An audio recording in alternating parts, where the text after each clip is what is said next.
Ibu guru hebat. Waalaikumsalam warahmatullahi wabarakatuh. Terima kasih Bapak Ibu untuk waktunya berkumpul sebentar bersama saya di sini. Nah, jadi Bapak Ibu, kami di program di pendidikan guru penggerak, kami membuat sebuah program untuk sekolah. Dan program yang saya buat itu saya membuat satu program. Nama programnya ini refleksi diri berbagi pemahaman dan pengalaman teori dan praktek. Saya singkat dengan refleksi diri berbagi pemahaman dan pengalaman teori dan praktek. Nah, kenapa saya ambil program ini untuk sekolah kita? Ada 4 latar belakang program ini saya buat. Yang pertama, kurangnya minat membaca siswa. Yang kedua, tidak maksimalnya nilai literasi dan numerasi ANBK. Yang ketiga, kemarin minggu yang lalu, bulan yang lalu, dan yang lalu-lalu kita sering musyawarah dan sering cerita kalau di dalam kelas itu tidak ada murid yang antusias dalam membaca, kurang minat bacanya, dan cara membacanya juga masih banyak yang kurang, tidak tahu letak titik, koma, dan tidak tahu juga memahami apa yang membaca mereka. Ya kan Bapak Ibu? Iya Bu. Nah, kemudian yang keempat itu program ini saya buat untuk menumbuhkan kepemimpinan pembelajaran pada murid atau yang dikenal dengan student agency. Pembelajaran yang berpihak pada murid untuk menumbuhkan profil pelajar Pancasila. Jadi ada 4 latar belakang itu yang membuat saya membuat program fleksibel pemantik ini Bapak Ibu. Jadi nanti caranya setiap habis 1 bab mata pelajaran, ini kan kita semua guru bidang studi di sini. Jadi program ini saya buat untuk semua guru mata pelajaran. Jadi nanti setiap habis 1 bab pelajaran, ada beberapa siswa yang merefleksikan diri ke depan dari apa terkait apa yang dia pahami selama belajar di dalam 1 bab itu. Jadi biasanya kan siswa ini kalau berbagi cerita atau berbagi pengalaman sama kawannya itu kan kawannya lebih paham, dia lebih ngerti dibandingkan kita yang menjelaskan ceramah panjang lebar. Kan kayaknya lebih enak kawannya itu yang bercerita, dia langsung tahu gitu, oh gitu. Jadi ini refleksi diri ini berbagi pemahamannya sekaligus berbagi pengalaman dia dalam belajar. Itu setiap 1 bab sekali ganti-gantian kita buat anak-anak dulu.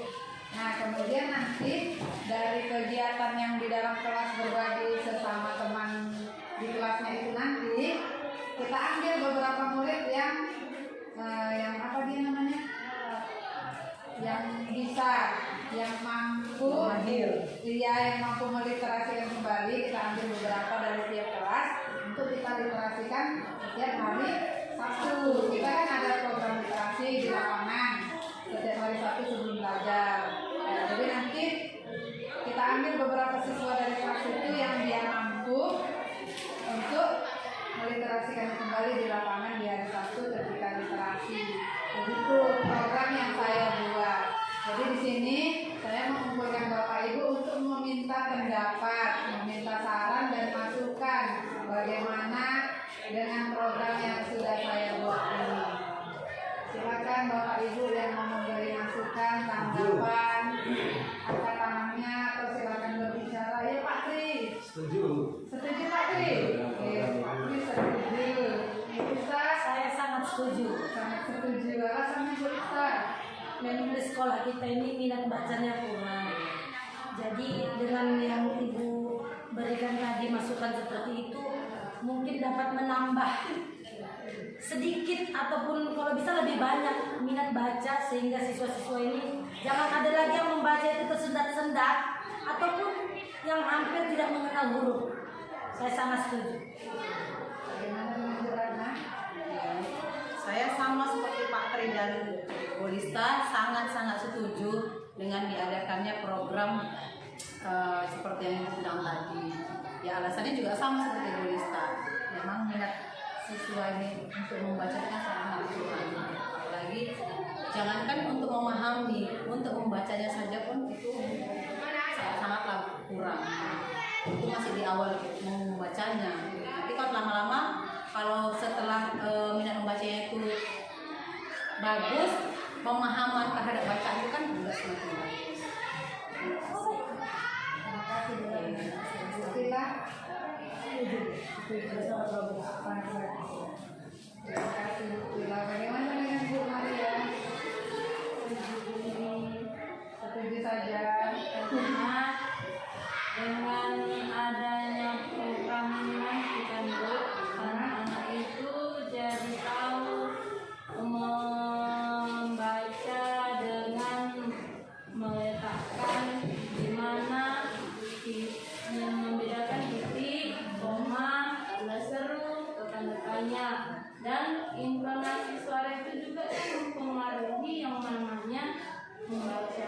Contohnya kan Bu, kami di gereja setiap minggunya itu kan wajib membaca ayat. Jadi di dalam ayat itu ada dia titik komanya, di mana kita harus berhenti, di mana kita harus bertanya. Terima kasih Bu Maria. Bagaimana dengan Bu Linda? Sangat Sangat setuju. Sama dengan Pak Tri dan Bu Linda sangat setuju. Hanya setuju lah ini buat Bu Linda. Nah, supaya ini juga ya kan, anak-anak yang belajar di dalam kelas itu bisa mengingat kembali satu bab pertama yang dipelajari dia kemarin. Nah, semalam aku belajarnya tentang ini gitu. Dan kemudian cerita kembali sama kawannya. Jadi ya Bapak Ibu, terima kasih untuk waktunya dan untuk menyetujui program yang saya buat ini. Jadi mulai dari sekarang Bapak Ibu, setiap habis satu bab pelajaran Bapak Ibu udah bisa lah program kita ini dilaksanakan ya Bapak Ibu. Nanti juga Bapak Ibu bisa memilih anaknya yang mampu lah ya di dalam yang kreatif, yang terakhir kita pilih